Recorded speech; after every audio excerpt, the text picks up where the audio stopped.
Mehmet Akif'in söylediği gibi Cenab-ı Hak bu millete bir kez daha İstiklal Marşı yazılacak günleri yaşatmasın duasıyla başlıyorum. Mehmet Akif bir süre düşünür.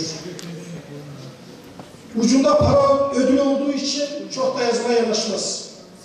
Meclisteki sıra arkadaşı Afyon Milletvekili Hasan Basri Çantay çok ısrar eder.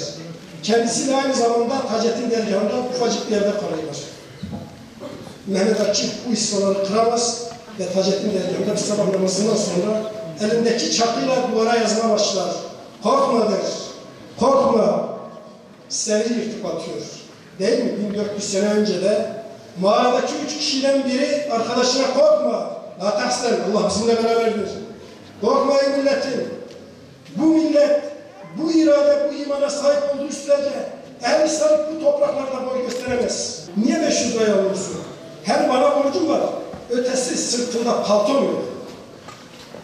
Der ki, bu milletin malıdır. Millet için yazılan bir şeyden para alınmaz.